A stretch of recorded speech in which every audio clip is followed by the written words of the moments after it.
Hello student, welcome to railway पाठशाला। आज के क्लास में हम देखेंगे force and law of motion के ग्रुप डी के प्रीवियस ईयर के क्वेश्चन। तो चलिए क्लास को स्टार्ट करते हैं। आज का पहला क्वेश्चन है क्वेश्चन नंबर फर्स्ट। यदि किसी वस्तु पर कोई बाहरी बल ना लगाया जाए तो वह वस्तु ऑप्शन ए स्थिर रहेगी, ऑप्शन बी समान वेग से चलती रहेगी, ऑप्शन सी रुक जाएगी, ऑप्शन डी दिशा बदल लेगी। तो क्वेश्चन करने से पहले एक बार हम लोग बेसिक देख लेते हैं कि बल क्या होती है, बल कितने प्रकार के होते हैं, संवेग क्या होता है, जड़त्व क्या होता है, न्यूटन के लॉ कौन कौन से हैं। एक बार हम बेसिक देख लेंगे तो आसानी से क्वेश्चन कर लेंगे। ठीक है, तो पहले हम बेसिक देख लेते हैं। सबसे पहले बात करते हैं बल की। बल फोर्स क्या है? जब किसी वस्तु की गति की अवस्था, वेग या दिशा को बदलने के लिए किसी बाहरी क्रिया की आवश्यकता होती है तो उस क्रिया को बल कहते हैं। ठीक है, बल से वस्तु में त्वरण उत्पन्न होता है। जैसे कोई वस्तु गति में है, ठीक है, तो ये समान रूप से गति कर रही है। जब हम इसमें बल लगाएंगे, मान लीजिए कि यहाँ पे 10 न्यूटन बल लगाते हैं, तो इसके त्वरण में वेग में परिवर्तन होगा, मतलब त्वरण है इसमें, तो बल से वस्तु में त्वरण उत्पन्न होता है। यदि कोई वस्तु यहाँ स्थिर रखा हुआ है और यहाँ हम लोग 10 न्यूटन बल लगाते हैं, ठीक है, तो ये वस्तु आगे की ओर जाएगी और इसमें त्वरण क्या रहेगा? पहले ये स्थिर था, फिर इसके गति में परिवर्तन आया 10 न्यूटन बल लगाने से। तो जो गति में परिवर्तन आती किसके कारण? त्वरण के कारण। तो बल से वस्तु में त्वरण उत्पन्न होता है। ठीक है, बल धक्का या खींचना होता है। बल के प्रकार, पहला है संपर्क बल। जिन बलों के लिए वस्तु और बल लगाने वाले के बीच में संपर्क होना आवश्यक है, वैसे बल को क्या बोलते हैं? संपर्क बल। संपर्क बल के उदाहरण देख लेते हैं। घर्षण बल, स्पर्श बल, प्रत्यास्थ बल, तनाव बल, ये सब क्या है? संपर्क बल के उदाहरण है। अब दूसरा देखते हैं असंपर्क बल। जिन बलों के लिए संपर्क आवश्यक नहीं होता वैसे बल क्या होते हैं? असंपर्क बल। उदाहरण के लिए गुरुत्वाकर्षण बल, विद्युत बल, चुंबकीय बल इत्यादि। अब बात करते हैं न्यूटन के नियम का। न्यूटन के गति के नियम। न्यूटन के गति के 3 नियम हैं। ठीक है, पहला नियम है, यदि किसी वस्तु पर कोई बाहरी असंतुलित बल नहीं लगाया जाए तो वह वस्तु या तो स्थिर रहेगी या एक समान गति से चलती रहेगी। इसको और क्या बोलते हैं? इसको जड़त्व का नियम भी बोलते हैं। न्यूटन का प्रथम नियम को और कैसे परिभाषित कर सकते हैं? जब तक निकाय पर परिणामी बाह्य बल ना हो तब तक पिंड स्थिरावस्था या एक समान गति की अवस्था में बने रहता है, और इसको क्या बोलते हैं? जड़त्व का लॉ। और जड़त्व का लॉ क्या होता है? पहले तो ये समझते हैं कि जड़त्व क्या होता है। जड़त्व पदार्थ का वह गुण जिसमें वो अपनी अवस्था को बनाए रखना चाहता है। बनाए रखता है ये जरूरी नहीं है, लेकिन जड़त्व वह गुण है जो वस्तु अपनी अवस्था को बनाए रखना चाहता है, उस गुण को क्या बोलते हैं? जड़त्व। बनाए रखता हो ये जरूरी नहीं है। पिंड का जड़त्व उसके द्रव्यमान द्वारा निर्धारित होता है। द्रव्यमान अधिक होने पर जड़त्व भी अधिक होता है। जैसे मान के चलिए ये एक पिंड है, वस्तु है, तो ये स्थिर ही रहना चाहेगी। ठीक है, यदि कोई पिंड गति कर रही है तो वह गति में ही रहना चाहेगी। तो इस गुण को क्या बोलते हैं? जड़त्व। और जड़त्व का नियम है, वस्तुओं की अपनी गति की अवस्था को बनाए रखने की प्रवृत्ति को जड़त्व कहते हैं। वस्तु का द्रव्यमान उसके जड़त्व का माप है। यदि वस्तु का द्रव्यमान ज्यादा है तो जड़त्व भी ज्यादा होगा। उदाहरण, चलती बस से अचानक रुकने पर यात्री आगे की ओर झुक जाता है। और उदाहरण की बात करें तो गाड़ी के अंदर बैठकर धक्का लगाने पर गाड़ी आगे नहीं जाती। जब भी हम कभी 4 व्हीलर में सफ़र करते हैं, यदि 4 व्हीलर हमारी ख़राब हो जाती है तो हम उसको धक्का देते हैं। तो हम क्या करते हैं? गाड़ी से नीचे उतरकर पीछे की ओर से आकर इसको धक्का देते हैं।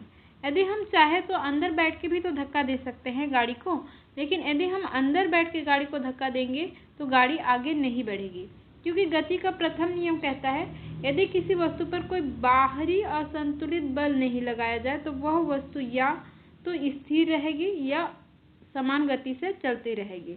तो बाहरी असंतुलित बल लगाना पड़ेगा। तो जब हम इस गाड़ी के अंदर बैठे हुए हैं तो हम भी इस पिंड के अंदर आ जाते हैं। तो ये जो हो गया ये आंतरिक बल हो गया, इसीलिए हमें गाड़ी से बाहर आकर फिर धक्का देना होता है। तो ये भी गति के प्रथम नियम को फॉलो करती है। दूसरा उदाहरण, पाल नाव पर लगे पंखे से पाल नाव आगे नहीं बढ़ सकती। पाल नाव पर जो पंखे लगे रहते हैं उससे नाव आगे नहीं बढ़ती। नाव को आगे बढ़ाने के लिए पानी को पीछे हटाने के लिए एक युक्ति होती है जिससे हम पानी हटाते हैं, फिर उससे नाव आगे बढ़ती है। इसके और उदाहरण हो जाएंगे, स्थिर बस या ट्रेन में खड़ा व्यक्ति उनके चलने पर पीछे की ओर गिरता है और अचानक रुकने पर आगे की ओर गिर जाते हैं। ये भी गति के प्रथम नियम को फॉलो करता है। और लंबी कूद प्रतियोगिता में धावक दूर से दौड़कर आती है। जब हम किसी लंबी दौड़ प्रतियोगिता में भाग लेने वाले को देखते हैं तो वो कम से कम 1 किलोमीटर या 2-3 किलोमीटर वो पीछे से दौड़ते हुए आके फिर जंप करते हैं। ठीक है, तो ये क्या होता है कि पहले से जब ये दौड़ते हैं तो उसको एक गति मिल जाती है, उसको तेज गति मिल जाती है, फिर वो उस रफ्तार में आगे लंबी कूद लगाती है। तो ये जो लंबी कूद प्रतियोगिता जो धावक होते हैं दूर से पीछे से दौड़ के आते हैं, ये भी गति के प्रथम नियम को फॉलो करते हैं। और उसका उदाहरण हो जाएगा, चलती गाड़ी से बाहर कूदने पर आदमी आगे की ओर गिरता है। और इसके उदाहरण हो जाएंगे, पेड़ की टहनी को जोर से हिलाने पर फल टूटकर नीचे गिरता है। जो पेड़ की डाली होती है वो किस अवस्था में है? वह स्थिर अवस्था में है। और जब इसको हम जोर से हिलाते हैं तो ये गति की अवस्था में आ जाता है और फल जो है वो विरामक अवस्था में रहता है, तो इसलिए ये टूट के गिर जाती है। तो ये भी गति के प्रथम नियम को फॉलो करती है। फिर दर्री या कालीन को जोर से हिलाने पर या ऊर्ध्व खड़े डंडे से मारने पर धूल के कण अलग हो जाते हैं। ये भी गति के प्रथम नियम को, न्यूटन के प्रथम नियम को फॉलो करती हैं। अब देखते हैं न्यूटन के द्वितीय नियम। न्यूटन का द्वितीय नियम, किसी वस्तु का त्वरण लगाए गए बल के समानुपाती तथा वस्तु के द्रव्यमान के व्युत्क्रमानुपाती होता है। या तो इसको और एक तरीके से परिभाषित कर सकते हैं, परिणामी बाह्य बल और संवेग में परिवर्तन की दर समानुपाती होते हैं और संवेग में परिवर्तन की दिशा बाह्य बल की दिशा की ओर होती है। तो सबसे पहले समझते हैं कि संवेग क्या होता है। संवेग द्रव्यमान और वेग के गुणनफल को संवेग कहते हैं। संवेग ही निर्धारित करता है कि एक गतिमान पिंड का दूसरे पिंड पर क्या प्रभाव होगा। इसका समीकरण है F × ma, बल बराबर द्रव्यमान गुणे त्वरण। यहाँ F बल है, m द्रव्यमान है और ये त्वरण है। इसका SI इकाई जो है न्यूटन है। न्यूटन बराबर 1 न्यूटन बराबर होता है 1 न्यूटन बल बराबर होता है 1 kg वस्तु को 1 मीटर प्रति सेकंड स्क्वायर से त्वरण देने वाला बल। न्यूटन का द्वितीय नियम का कुछ उदाहरण देख लेते हैं। न्यूटन का द्वितीय नियम का उदाहरण हो जाएगा, कांच के सामान को थर्माकोल या गत्ते लगाकर पैक करते हैं। जब भी आप कोई कांच का सामान गिफ्ट ऑर्डर करते हो तो उसके साथ एक थर्माकोल आती है या कोई ऐसा चीज़ जो टूटने की संभावना होती है, तो उसका जो पैकिंग होता है उसमें थर्माकोल होता है। जैसे ये आपका गिफ्ट है और यहाँ से आपके थर्माकोल भरे होते हैं, तो हम थर्माकोल तो ऑर्डर नहीं करते हैं, तो वो लोग थर्माकोल क्यों देते हैं? गति के द्वितीय नियम के कारण। ये जो आपका पार्सल है, ये पार्सल पे मान लीजिए कि कोई बाह्य बल लगता है 50 न्यूटन का, ठीक है, और ये बल लगाएगा थर्माकोल पे, और थर्माकोल जो है थोड़ा सा ऐसे अंदर की ओर ऐसे मुड़ जाएगी। तो यहाँ से यहाँ तक जाने में जो टाइम होगा ना वो थोड़ा सा बढ़ जाएगा, और जब समय बढ़ेगा तो बल भी क्या होगा, समय के साथ बल भी कम हो जाएगा। तो बल कम हो जाएगा तो ये जो आपका गिफ्ट है ये सेफ रहेगा, इसको कम, जितना ये थर्माकोल ना होने से जितना आघात पहुंचती उससे बहुत कम आघात पहुंचेगी इसको, इसीलिए थर्माकोल का उपयोग किया जाता है। दूसरा उदाहरण समझते हैं। जैसे मान लीजिए कि आप एक ऊंची कूद प्रतियोगिता में भाग ले रहे हैं, ठीक है, और यहाँ पे क्या है, थान है, प्लस्तर किया हुआ है, यहाँ पे प्लस्तर किया हुआ है और आपको यहाँ पे कूदना है। तो आप यहाँ से आओगे और आके यहाँ पे कूदोगे, फिर एक बार कूदोगे, फिर दोबारा कभी कूद नहीं पाओगे। तो यहाँ से प्रतियोगी भाग कर आता है और यहाँ पे छलांग लगाता है और ये गद्दा थोड़ा सा नीचे की ओर मुड़ जाता है। जो ये थोड़ा सा गद्दा ऐसे नीचे की ओर मुड़ जाता है तो यहाँ पे टाइम बढ़ जाता है, और जब टाइम बढ़ जाता है तो बल क्या होता है, कम हो जाता है। तो जितनी चोट लगनी चाहिए, थान पे जितनी चोट लगती उतना चोट यहाँ पे नहीं लगता है, ठीक है। तो ये भी गति के दूसरे नियम को फॉलो करता है। तीसरा उदाहरण है, मिट्टी में गिरने की अपेक्षा कठोर फर्श में गिरने पर चोट ज़्यादा लगती है। तो यहाँ पे यदि आप इस गद्दे को यदि हटा दिया जाए और यहाँ पे मान लीजिए ये थान है और इस थान पे आप कूदोगे तो ये थान नीचे नहीं आएगा, ये थान आप गिरोगे तो यहाँ पे समय नहीं मिल पाएगा, ठीक है, यहाँ पे समय नहीं मिल पाएगा और आपको चोट ज़्यादा लगेगा, क्योंकि समय नहीं मिल पाएगा तो बल भी ज़्यादा रहेगा, और समय मिलता है तो क्या होता है, बल कम हो जाता है। जैसे आप देखे होंगे क्रिकेट जब देखते हैं आप, तो जब क्रिकेटर जो कैच पकड़ता है वो बॉल को कैच पकड़ के ऐसे हाथ को पीछे ले आता है। वो हाथ को पीछे इसलिए ले आता है क्योंकि सपोज कीजिए ये आपका हाथ है और ये आपका बॉल है, तो बॉल एकदम तेज से आ रही है, मान लीजिए कि 100 न्यूटन बल से आ रही है, और ये यहाँ पे गया और यहाँ यदि आया और यहाँ पे आप यदि पकड़े और हाथ को पीछे नहीं किए तो यहाँ पूरा आपको 100 न्यूटन का बल आपके हाथ पे लगेगा। और जैसे ही आप हाथ को पीछे खींचते हो, आप हाथ को जैसे ही पीछे खींचते हो तो यहाँ पे इसको थोड़ा सा टाइम मिल जाता है और ये अपने बल को कम करता है और कम चोट लगती है। पांचवा उदाहरण है, गाड़ियों में शॉकर लगाए जाते हैं। जैसे गाड़ियों में ये शॉकर लगती है और जैसे चक्का, आपका गाड़ी का जो चक्का है वो गड्ढे में गिरता है तो ये शॉकर नीचे आती है, और नीचे आती है तो क्या होता है, टाइम बढ़ जाता है। तो टाइम जब बढ़ जाता है तो कम बल लगता है और धक्के कम लगते हैं, ठीक है। तो अब बात कर लेते हैं न्यूटन के थर्ड नियम का, न्यूटन के तृतीय नियम का। प्रत्येक क्रिया के बराबर व विपरीत दिशा में एक प्रतिक्रिया होती है। न्यूटन का थर्ड नियम कहता है, जैसे ये एक पिंड है और ये कोई दूसरा पिंड है, यदि ये इस पे बल लगा रहा है 10 न्यूटन का, तो ये भी इस पे बल लगाएगा 10 न्यूटन का, ठीक है, और किधर लगाएगा, विपरीत दिशा में लगाएगा, और बराबर व विपरीत दिशा में लगाएगा। तो यदि ये 10 न्यूटन लगा रहा है तो ये भी कितना लगाएगा, 10 न्यूटन लगाएगा, ठीक है। तो ये नियम जो है हमारे जीवन में बहुत उपयोगी है। आप लोगों में से किसी ने कभी ट्रैक्टर या बस या किसी से कभी टकराया है? शायद नहीं टकराया हो। तो आज आप क्या कीजिएगा, रास्ते में जब चलिएगा तो एक ट्रक के सामने आपको आनी है, डरने की कोई बात नहीं है। ये एक ट्रैक्टर है, ठीक है, ये एक ट्रैक्टर है और आपको इसके सामने आना है। कोई दिक्कत नहीं है भाई, आप यहाँ पे कितना 100 न्यूटन लगाओगे, ट्रैक्टर भी कितना लगाएगा, 100 न्यूटन।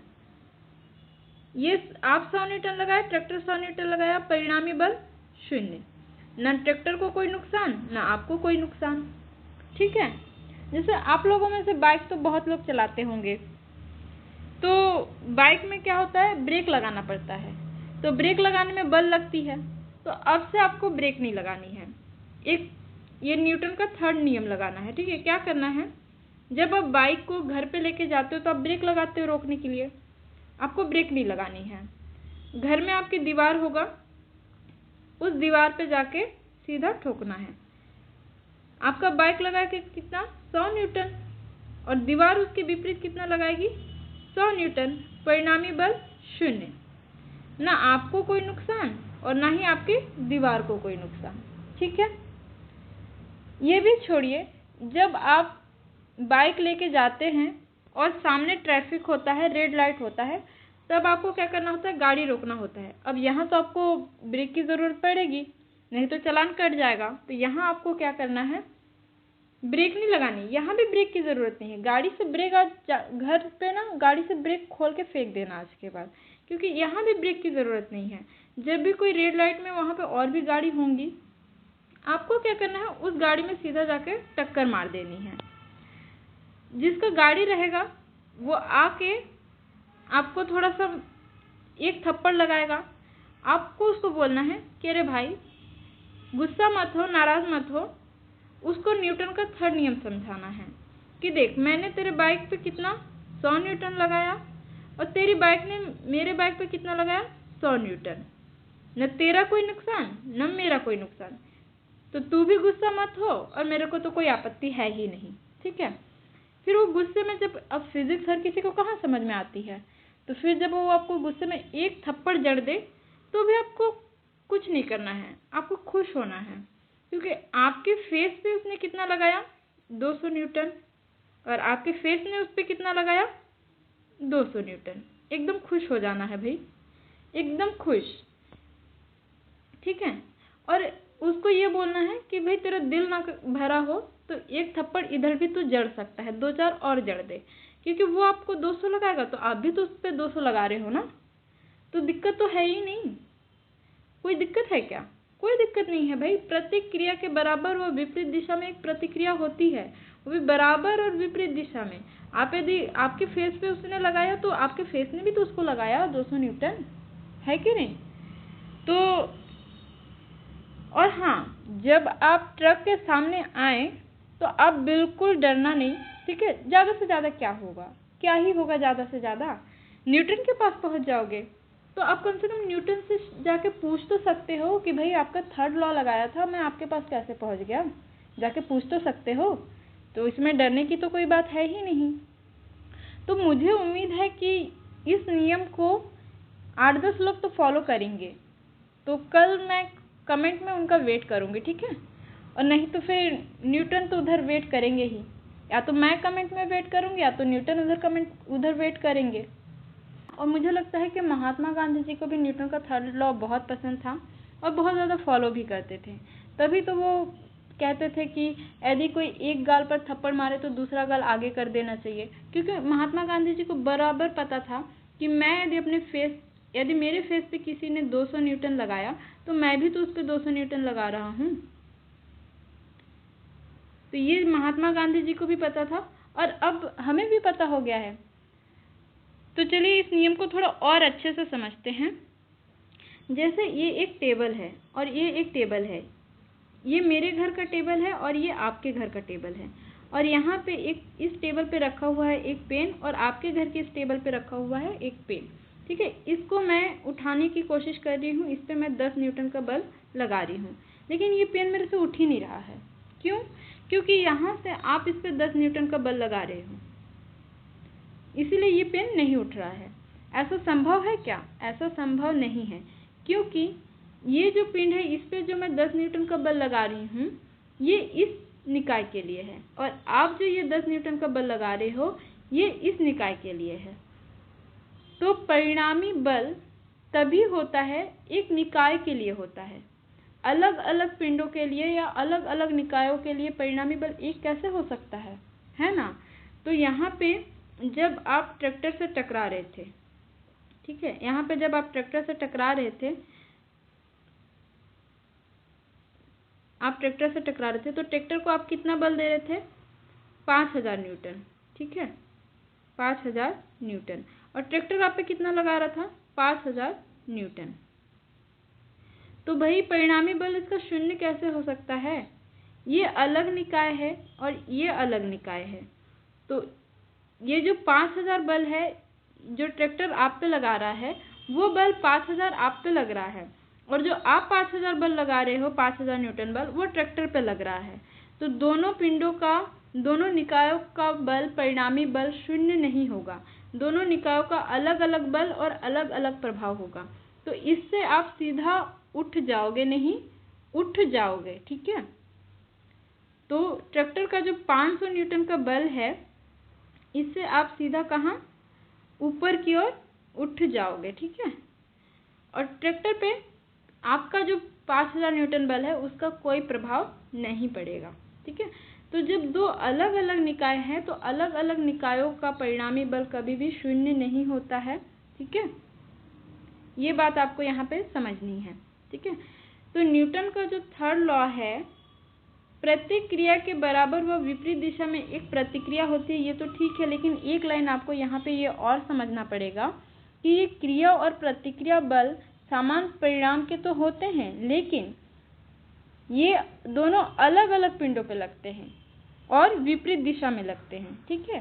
तो न्यूटन का थर्ड लॉ क्या कहता है, क्रिया और प्रतिक्रिया बल समान परिणाम के होते हैं और विपरीत दिशा में लगते हैं, किंतु ये दोनों अलग अलग पिंडों पर लगते हैं।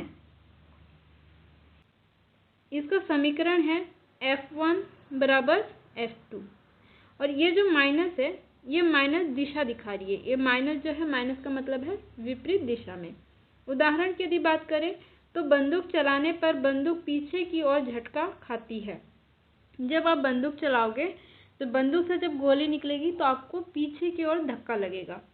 फिर नाव से कूदने पर नाव पीछे की ओर जाती है। फिर रॉकेट की गति भी न्यूटन के तृतीय नियम में आ जाएगा, और नाव से उतरने पर नाव के पीछे की ओर जाना, ये भी तीसरे नियम में आ जाएगा। और चलना, जब हम चलते हैं, ठीक है, जब हम चल रहे हैं तो हम जमीन में बल लगा रहे हैं, और जमीन जब हमारा संपर्क छूटता है तो जमीन हम पे बल लगाती है और पैर ऊपर उठता है, ऊपर की ओर, ठीक है। तो चलना, दौड़ना, तैरना, ये सारे जो हैं गति के थर्ड नियम का उदाहरण है। अब देखते हैं संवेग। किसी वस्तु के द्रव्यमान और वेग का गुणनफल उसके संवेग कहलाता है। संवेग क्या होता है, द्रव्यमान और वेग का गुणनफल। उसका समीकरण है P बराबर m इंटू v। P जो है संवेग है, m द्रव्यमान है, v वेग है, और इसका SI मात्रक जो है किलोग्राम मीटर पर सेकेंड। बल और संवेग का संबंध है F बराबर डेल P बटा डेल T। यह है बल और संवेग का संबंध। संवेग संरक्षण का सिद्धांत। यदि किसी प्रणाली पर कोई बाहरी बल ना लगाया जाए तो उस प्रणाली का कुल संवेग स्थिर रहता है। उदाहरण, दो गेंदों के टकराने पर कुल संवेग पहले और बाद में समान रहता है। अगला है घर्षण बल। दो सतहों के बीच सापेक्ष गति का विरोध करने वाला घर्षण बल कहलाता है। घर्षण बल के प्रकार: स्थितिक घर्षण, गतिज घर्षण, तीसरा रोलिंग घर्षण। और घर्षण के प्रभाव: चलना, ब्रेक लगाना, वस्तु को पकड़ना, ऊर्जा की हानि, मशीनों में गर्मी, ये सब किसके कारण होते हैं, घर्षण के कारण होते हैं। अब हम लोग क्वेश्चन के लिए रेडी हैं, तो अब हम लोग क्वेश्चन कर सकते हैं। यदि कोई टॉपिक, यदि कोई पॉइंट छूट गया है तो इसको हम लोग क्वेश्चन में कंप्लीट करेंगे, क्वेश्चन में समझेंगे और फिर आगे के क्वेश्चन की ओर बढ़ेंगे, ठीक है। तो पहला क्वेश्चन स्टार्ट करते हैं। यदि किसी वस्तु पर कोई बाहरी बल ना लगाया जाए तो वह वस्तु ऑप्शन ए स्थिर रहेगी, ऑप्शन बी समान वेग से चलती रहेगी, ऑप्शन सी रुक जाएगी, ऑप्शन डी दिशा बदलेगी। तो न्यूटन का पहला नियम कहता है कि यदि किसी वस्तु पर कोई बाहरी बल ना लगे तो वह अपनी अवस्था स्थिर में है तो स्थिर में, और गति में है तो गति में रहेगी। तो यहाँ पे प्रश्न में नहीं बताया है कि वह स्थिर है या गति में है। तो ऑप्शन ए स्थिर भी रह सकती है, ऑप्शन बी समान वेग से, यदि गति में है तो समान वेग से चलती रहेगी, और यदि स्थिर अवस्था में है तो वो स्थिर अवस्था में ही रहेगी, ठीक है। तो ऑप्शन ए भी इसका सही हो सकता है, ऑप्शन बी भी सही हो सकता है, क्योंकि प्रश्न में ये नहीं बताया गया है कि वस्तु स्थिर अवस्था में है या गति अवस्था में है। अब बढ़ते हैं अगले क्वेश्चन की ओर। Question number second. न्यूटन का दूसरा नियम किस भौतिक राशि को परिभाषित करता है? ऑप्शन ए बल, ऑप्शन बी संवेग, ऑप्शन सी जड़त्व, ऑप्शन डी त्वरण। तो इसका सही आंसर हो जाएगा ऑप्शन ए बल। न्यूटन का दूसरा नियम क्या कहता है? F बराबर ma। तो ये बल के बारे में बताता है। अगला क्वेश्चन है क्वेश्चन नंबर 3। यदि किसी वस्तु का संवेग स्थिर है तो ऑप्शन ए उस पर कोई बल नहीं लग रहा है, ऑप्शन बी उस पर बल लग रहा है, ऑप्शन सी वह स्थिर है, ऑप्शन डी उपरोक्त में से कोई नहीं। तो इसका सही आंसर हो जाएगा ऑप्शन ए उस पर कोई बल नहीं लग रहा है। संवेग तभी स्थिर रहता है जब उस पर कुल बल 0 हो। अगला क्वेश्चन है क्वेश्चन नंबर 4। 10 किलोग्राम द्रव्यमान की वस्तु पर 20 न्यूटन बल लगाया गया, उस वस्तु का त्वरण क्या होगा?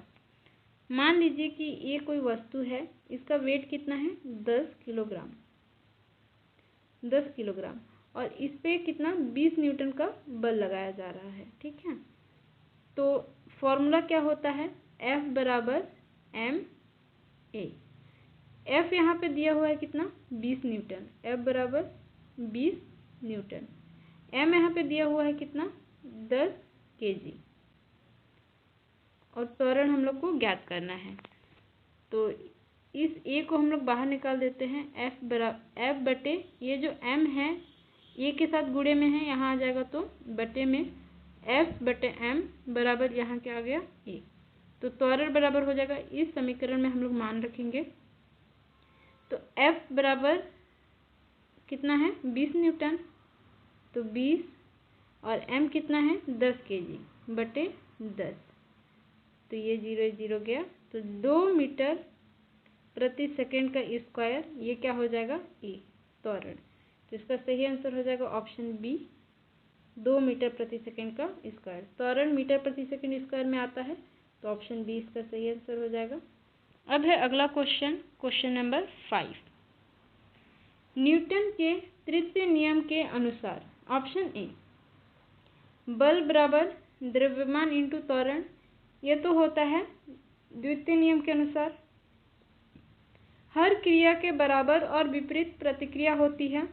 ऑप्शन सी बल संवेग परिवर्तन के समानुपाती है, ऑप्शन डी बल दूरी पर निर्भर करता है। तो इसका सही आंसर हो जाएगा ऑप्शन बी हर क्रिया के बराबर और विपरीत प्रतिक्रिया होती है, लेकिन अलग अलग पिंडों पर। अगला क्वेश्चन है क्वेश्चन नंबर 6। एक बॉल जब दीवार से टकराकर वापस आती है तो यह किस नियम का उदाहरण है? ऑप्शन ए पहला नियम, ऑप्शन बी दूसरा नियम, ऑप्शन सी तीसरा नियम, ऑप्शन डी गैलीलियो का नियम। तो इसका सही आंसर हो जाएगा ऑप्शन सी तीसरा नियम। बॉल जो है दीवार पर बल लगाती है और दीवार उसी के बराबर बल विपरीत दिशा में लगाती है। अगला क्वेश्चन है क्वेश्चन नंबर 7। किसी वस्तु का द्रव्यमान 2 kg है और वह 3 मीटर प्रति सेकंड स्क्वायर के त्वरण से चल रही है, बल कितना होगा? तो यहाँ पे सीधा फॉर्मूला लगाएंगे, F बराबर ma। F ज्ञात करना है। F बराबर m दिया हुआ है 2 kg और त्वरण दिया हुआ है 3 मीटर प्रति सेकंड स्क्वायर। तो F आ जाएगा 6 न्यूटन। तो इसका सही आंसर हो जाएगा ऑप्शन सी 6 न्यूटन। अगला क्वेश्चन है क्वेश्चन नंबर 8। एक 50 न्यूटन बल 10 kg वस्तु पर लगाया गया, त्वरण कितना होगा? ये एक वस्तु है, इसका वेट कितना है? 10 kg, और इस पे कितना बल लगाया जा रहा है? 50 न्यूटन बल लगाया जा रहा है। तो यहाँ पे F हो गया 50 न्यूटन और M हो गया 10 kg, और फॉर्मूला क्या होता है? F बराबर ma। तो ये m को इधर ले आएंगे, F बटा m, और इधर हो गया क्या? त्वरण। त्वरण क्या करना है? ज्ञात करना है। तो F 50, एक मिनट, F हो गया 50 बटा m हो गया कितना? 10 बराबर इधर क्या है? त्वरण। तो 5 मीटर प्रति सेकंड स्क्वायर आ जाएगा त्वरण। तो आंसर सी इसका आंसर हो जाएगा 5 मीटर प्रति सेकेंड स्क्वायर। अब बढ़ते हैं अगले क्वेश्चन की ओर। Question number 9। जब कोई बस अचानक रुकती है तो यात्री आगे की ओर झुक जाते हैं। ऑप्शन ए बाहरी बल के कारण, ऑप्शन बी क्रिया प्रतिक्रिया के कारण, ऑप्शन सी जड़त्व के कारण, ऑप्शन डी त्वरण के कारण। तो इसका सही आंसर हो जाएगा ऑप्शन सी जड़त्व के कारण। जब हम बस में बैठे हैं और बस कैसे गति में है और बस में बैठे हम भी कैसे, हम भी गति अवस्था में आ गए। ठीक है, तो जड़त्व क्या कहता है कि जब कोई वस्तु यदि विरामावस्था में है तो वो विरामा में रहना चाहती है, और यदि वो गति अवस्था में है तो वो गति अवस्था में बने रहना चाहती है। तो इसका सही आंसर हो जाएगा ऑप्शन सी जड़त्व के कारण। अगला क्वेश्चन है क्वेश्चन नंबर 10। 1 न्यूटन का अर्थ है। ऑप्शन ए 1 kg द्रव्यमान 1 मीटर प्रति सेकंड की गति से चलता है। ऑप्शन बी 1 kg का द्रव्यमान 1 मीटर प्रति सेकंड स्क्वायर की दर से त्वरण प्राप्त करता है। ऑप्शन सी 1 kg का द्रव्यमान 10 मीटर प्रति सेकंड स्क्वायर की गति से चलता है। ऑप्शन डी 1 kg का द्रव्यमान स्थिर रहता है।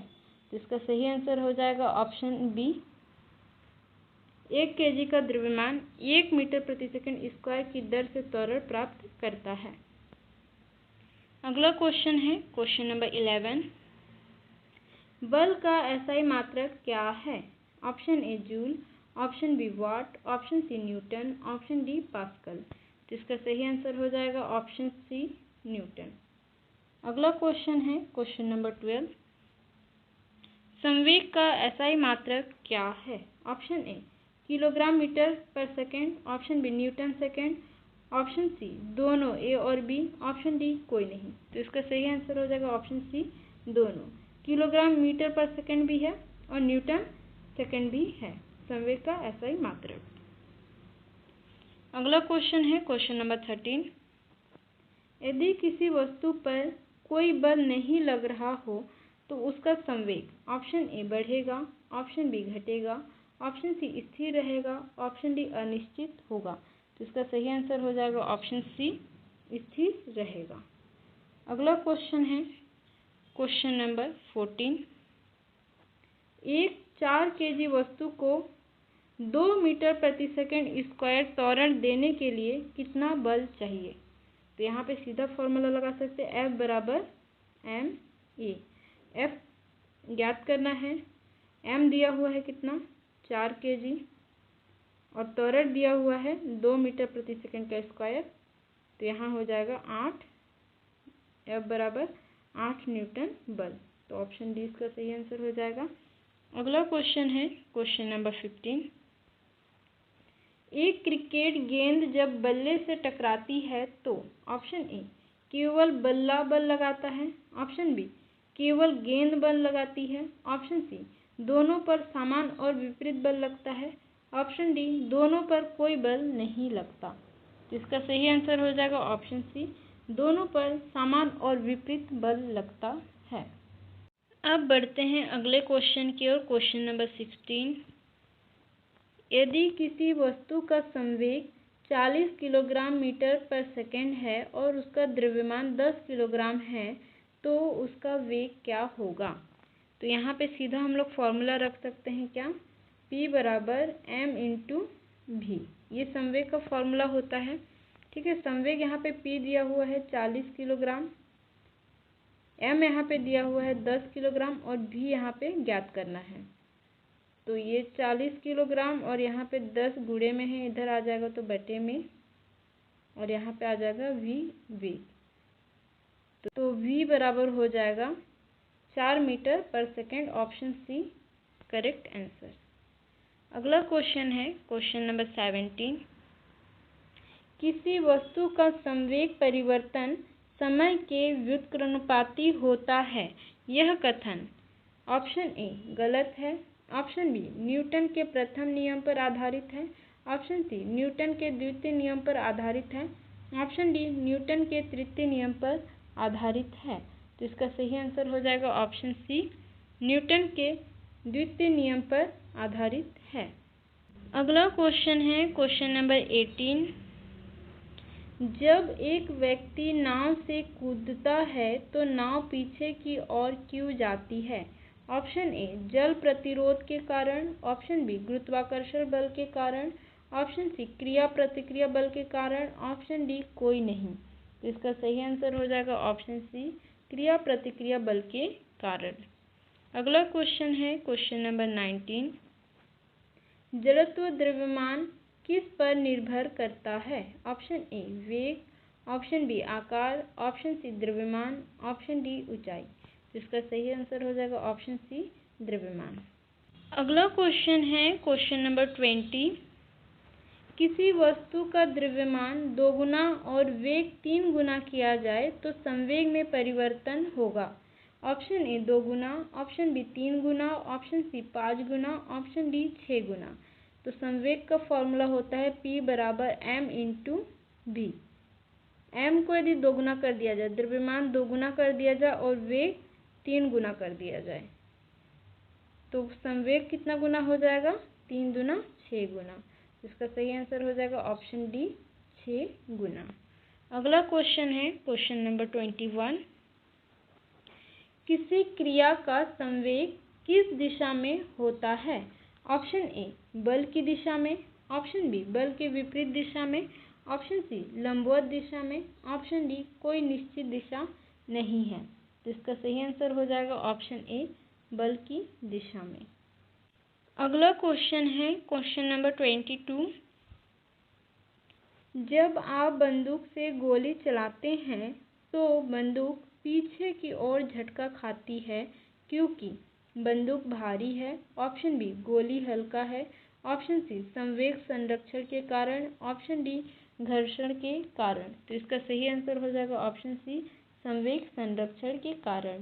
संवेग संरक्षण के सिद्धांत के अनुसार गोली आगे जाती है और बंदूक पीछे की ओर।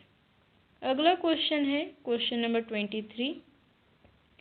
संवेग संरक्षण का नियम किस नियम से व्युत्पन्न किया गया है? ऑप्शन ए न्यूटन का प्रथम नियम, ऑप्शन बी न्यूटन का द्वितीय नियम, ऑप्शन सी न्यूटन का तृतीय नियम, ऑप्शन डी कोई नहीं। तो इसका सही आंसर हो जाएगा ऑप्शन सी न्यूटन का तृतीय नियम। अगला क्वेश्चन है क्वेश्चन नंबर 24। घर्षण बल की दिशा होती है ऑप्शन ए गति की दिशा में, ऑप्शन बी गति की विपरीत दिशा में, ऑप्शन सी लंबवत, ऑप्शन डी कोई निश्चित दिशा नहीं। तो इसका सही आंसर हो जाएगा ऑप्शन बी गति के विपरीत दिशा में। घर्षण क्या करती है? घर्षण बल रोकती है, विरोध करती है, तो ये गति के विपरीत दिशा में लगती है। अगला क्वेश्चन है क्वेश्चन नंबर 25। किसी वस्तु को स्थिर रखने के लिए आवश्यक बल को क्या कहा जाता है?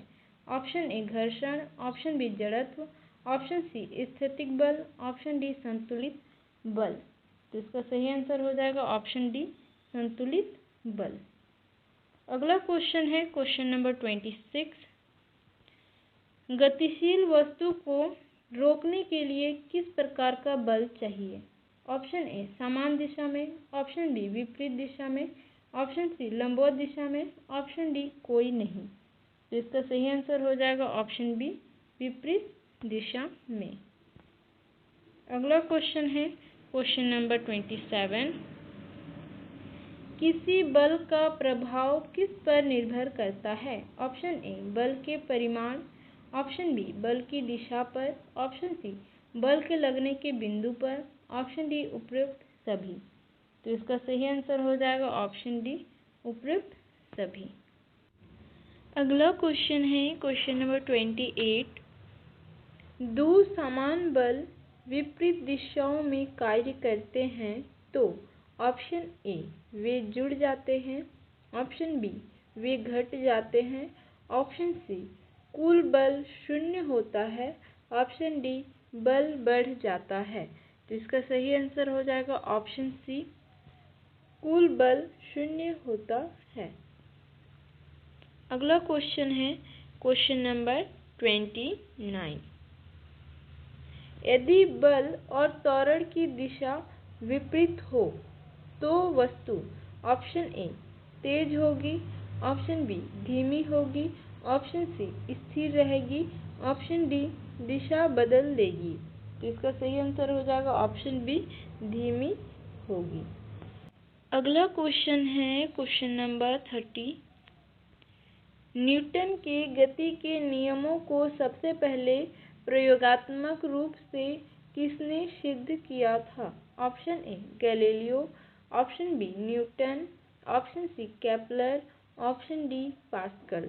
तो इसका सही आंसर हो जाएगा ऑप्शन ए, गैलीलियो ने।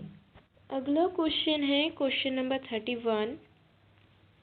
घर्षण बल का कारण क्या है? ऑप्शन ए सतह की असमानता, ऑप्शन बी सतह की चिकनाई, ऑप्शन सी गुरुत्व बल, ऑप्शन डी चुंबकीय बल। तो इसका सही आंसर हो जाएगा ऑप्शन ए, सतह की असमानता। अगला क्वेश्चन है क्वेश्चन नंबर 32। जब कोई वस्तु फिसलना प्रारंभ करती है तो कौन सा घर्षण बल कार्य करता है? ऑप्शन ए स्थैतिक घर्षण, ऑप्शन बी गतिज घर्षण, ऑप्शन सी रोलिंग घर्षण, ऑप्शन डी सामान्य बल।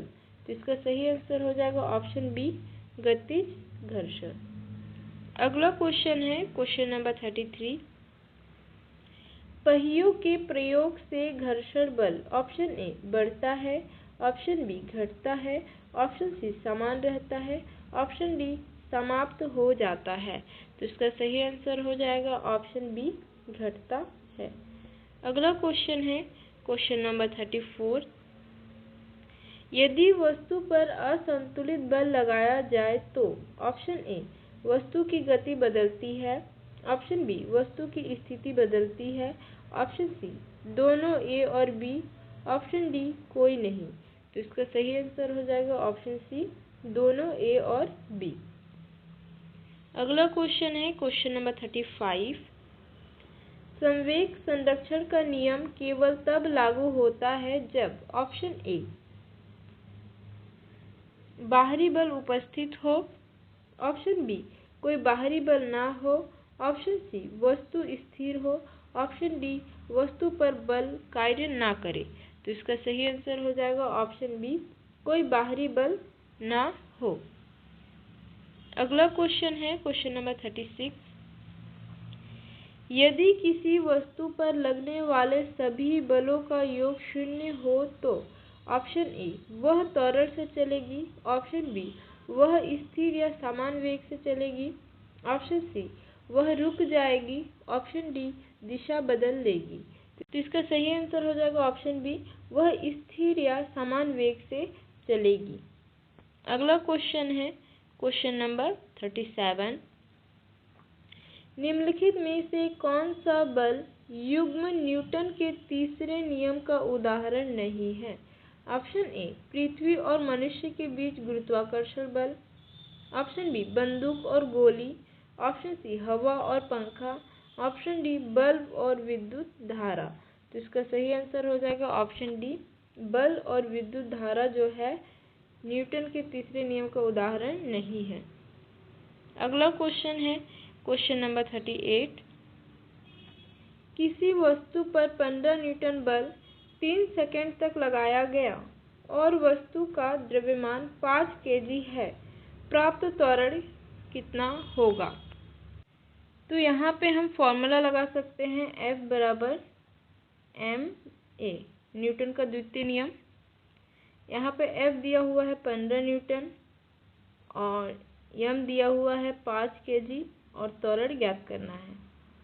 तो इधर ये 15 है, ये 5 इधर बटे में आ जाएगा और इधर है 1, तो बचेगा 3 मीटर प्रति सेकंड का स्क्वायर। ये बराबर आ जाएगा आपका 3 मीटर प्रति सेकंड स्क्वायर। तो इसका सी ऑप्शन सही हो जाएगा, ऑप्शन सी 3 मीटर प्रति सेकंड का स्क्वायर। अगला क्वेश्चन है क्वेश्चन नंबर 39। यदि किसी वस्तु का द्रव्यमान 10 केजी है और उस पर 0.5 मीटर पर सेकंड स्क्वायर का त्वरण लग रहा है तो बल कितना होगा?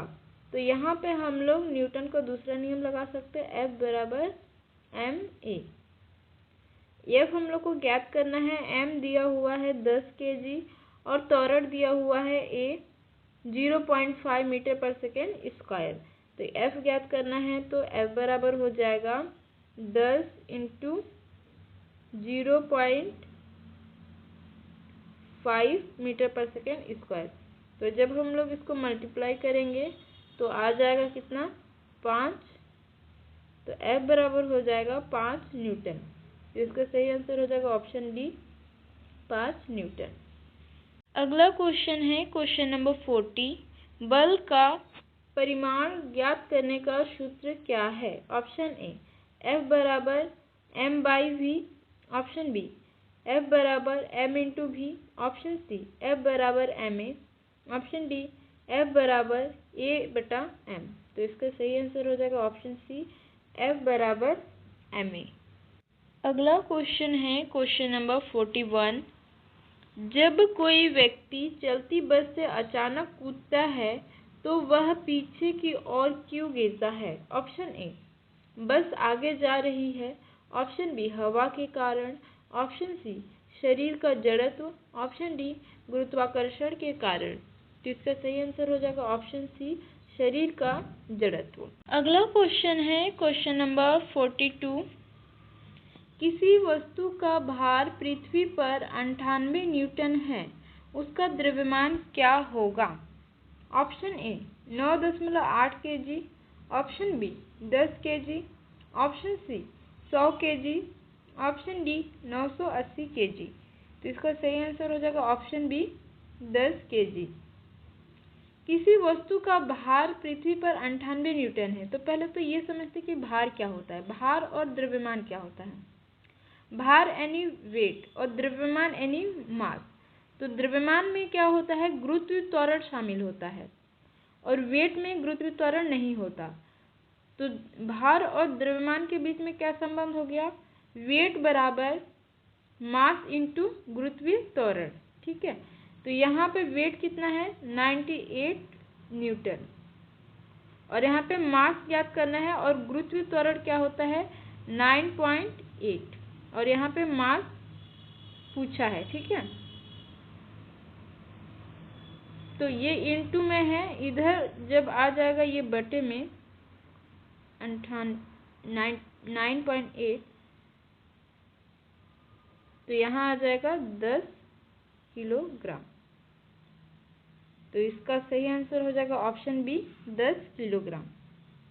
ठीक है, अब बढ़ते हैं अगले क्वेश्चन की ओर। Question number 43। यदि किसी वस्तु पर बल ना लगाया जाए तो वह ऑप्शन ए त्वरण प्राप्त करेगी, ऑप्शन बी स्थिर रहेगी या समान वेग से चलेगी, ऑप्शन सी दिशा बदल लेगी, ऑप्शन डी रुक जाएगी। तो इसका सही आंसर हो जाएगा ऑप्शन बी स्थिर रहेगी या समान वेग से चलेगी। अगला क्वेश्चन है क्वेश्चन नंबर 44। 5 kg वस्तु को 2 मीटर प्रति सेकंड स्क्वायर त्वरण देने के लिए कितना बल चाहिए? तो यहाँ पे भी हम न्यूटन का दूसरा नियम लगा सकते हैं, F बराबर ma। तो यहाँ पे m दिया हुआ है कितना 5 kg और त्वरण दिया हुआ है 2 मीटर प्रति सेकंड स्क्वायर और F जो है ज्ञात करना है। तो F बराबर हो गया 5 इंटू 2। तो F बराबर हो गया कितना 10 न्यूटन। तो इसका सही आंसर हो जाएगा ऑप्शन सी 10 न्यूटन। अब बढ़ते हैं अगले क्वेश्चन की ओर। Question number 45। न्यूटन के तीसरे नियम के अनुसार क्रिया और प्रतिक्रिया ऑप्शन ए समान दिशा में लगती है, ऑप्शन बी विपरीत दिशा में लगती है, ऑप्शन सी एक ही वस्तु पर लगती है, ऑप्शन डी अलग अलग समय पर लगती है। तो इसका सही आंसर हो जाएगा ऑप्शन बी विपरीत दिशा में लगती है। अगला क्वेश्चन है क्वेश्चन नंबर 46। बंदूक की रिकॉयल गति किसके कारण होती है? ऑप्शन ए गुरुत्वाकर्षण बल, ऑप्शन बी संवेग संरक्षण, ऑप्शन सी घर्षण, ऑप्शन डी त्वरण। तो इसका सही आंसर हो जाएगा ऑप्शन बी संवेग संरक्षण। अगला क्वेश्चन है क्वेश्चन नंबर 47। यदि किसी वस्तु पर बल कार्य नहीं कर रहा तो ऑप्शन ए उसका संवेग बदल जाएगा, ऑप्शन बी उसका संवेग स्थिर रहेगा, ऑप्शन सी वह त्वरण पाएगी, ऑप्शन डी दिशा बदल जाएगी। तो इसका सही आंसर हो जाएगा ऑप्शन बी, उसका संवेग स्थिर रहेगा। अगला क्वेश्चन है क्वेश्चन नंबर 48। बल का आयामी सूत्र क्या है, यानी विमीय सूत्र क्या है? Option A m1 l1 t-2, option B m1 l0 t-2, option C m1 l1 t-1, option D m1 l2 t-2। तो बल का सूत्र क्या होता है? F बराबर m a, और m मतलब m1 हो गया, और त्वरण का विमीय सूत्र क्या होता है? l1 t-2। तो इसका सही आंसर हो जाएगा option A m1 l1 t-2। जब इस फॉर्मूले को लगाएंगे और यहाँ पे मास का विमा रखेंगे और त्वरण का विमा रखेंगे, तो इसका सही आंसर आ जाएगा m1 l1 t-2। अगला क्वेश्चन है क्वेश्चन नंबर 49। किसी वस्तु का संवेग किस पर निर्भर करता है? ऑप्शन ए केवल द्रव्यमान पर, ऑप्शन बी केवल वेग पर, ऑप्शन सी द्रव्यमान और वेग दोनों पर, ऑप्शन डी दूरी पर। तो इसका सही आंसर हो जाएगा ऑप्शन सी द्रव्यमान और वेग दोनों पर। अगला क्वेश्चन है क्वेश्चन नंबर 50। दो बल 10 न्यूटन और 6 न्यूटन एक ही दिशा में कार्य कर रहे हैं, तो परिणामी बल कितना होगा? Option A 4 newton, option B 6 newton, option C 10 newton, option D 16 newton. तो इसका सही आंसर हो जाएगा ऑप्शन डी 16 न्यूटन। अगला क्वेश्चन है क्वेश्चन नंबर 51। दो बल विपरीत दिशा में कार्य करें 10 न्यूटन और 6 न्यूटन, तो परिणामी बल होगा। Option A 4 newton, option B 16 newton, option C 6 newton, option D 10 newton. तो इसका सही आंसर हो जाएगा ऑप्शन ए 4 न्यूटन। अगला क्वेश्चन है क्वेश्चन नंबर 52। जब कार तेजी से चलती है तो पीछे की सीट पर रखा बैग पीछे क्यों गिरता है? ऑप्शन ए घर्षण, ऑप्शन बी त्वरण, ऑप्शन सी जड़त्व, ऑप्शन डी हवा। तो इसका सही आंसर हो जाएगा ऑप्शन सी जड़त्व। अगला क्वेश्चन है क्वेश्चन नंबर 53। किसी वस्तु को दोगुना बल और समान द्रव्यमान दिया जाए तो त्वरण ऑप्शन ए आधा होगा, ऑप्शन बी समान रहेगा, ऑप्शन सी दोगुना होगा, ऑप्शन डी चौगुना होगा। तो इसका सही आंसर हो जाएगा ऑप्शन सी दोगुना होगा। अगला क्वेश्चन है क्वेश्चन नंबर 54। किसी वस्तु का द्रव्यमान घटे और बल समान रहे तो ऑप्शन ए त्वरण बढ़ेगा, ऑप्शन बी घटेगा त्वरण, ऑप्शन सी त्वरण समान रहेगा, ऑप्शन डी त्वरण समाप्त हो जाएगा। तो इसका सही आंसर हो जाएगा ऑप्शन ए त्वरण बढ़ेगा। अगला क्वेश्चन है क्वेश्चन नंबर 55। जब किसी वस्तु को ऊपर फेंका जाता है तो वह किस बल के कारण रुककर नीचे आती है? ऑप्शन ए संवेग, ऑप्शन बी गुरुत्व बल, ऑप्शन सी जड़त्व बल, ऑप्शन डी अभिकेंद्र बल। तो इसका सही आंसर हो जाएगा ऑप्शन बी गुरुत्व बल के कारण। यदि थोड़ा सा दिमाग और लगाए तो ये भी हो सकता है कि जो हम नीचे से जिस पिंड को हम ऊपर फेंके हैं वहाँ पे कोई पकड़ने वाला नहीं है, इसीलिए वो नीचे आ गया। जोक सपाट, ठीक है, ऐसा कुछ नहीं होता है, गुरुत्व बल के कारण आ जाता है। ठीक है, अब बढ़ते हैं अगले क्वेश्चन की ओर। Question number 56। न्यूटन के गति के नियम कितने हैं? Option A 1, option B 2, option C 3, option D 4। तो इसको आप कमेंट में इसका आप जवाब दीजिएगा। आज की क्लास को मैं यहीं तक रखती हूँ। आशा करती हूँ कि आज का क्लास आपको पसंद आया होगा, आज के क्वेश्चन आपको पसंद आए होंगे, और यदि आप चैनल पर नए हो तो चैनल को सब्सक्राइब कर लीजिएगा। और हाँ, ये क्लास इन क्लासों में से आज के क्लास में से कम एक क्वेश्चन या 1 से 2 क्वेश्चन तो पूछेगा ही पूछेगा। बस वहाँ पे जो मान है, जैसे गणना वाले सवाल में मान को चेंज कर देगा, लेकिन उनमें से क्वेश्चन पूछा ही जाएगा। तो आप लोग इस क्लास को स्किप मत करना, ये क्लास इम्पॉर्टेंट है आपके लिए। वीडियो के लास्ट तक बने रहने के लिए आपका बहुत बहुत धन्यवाद। Thank you for watching.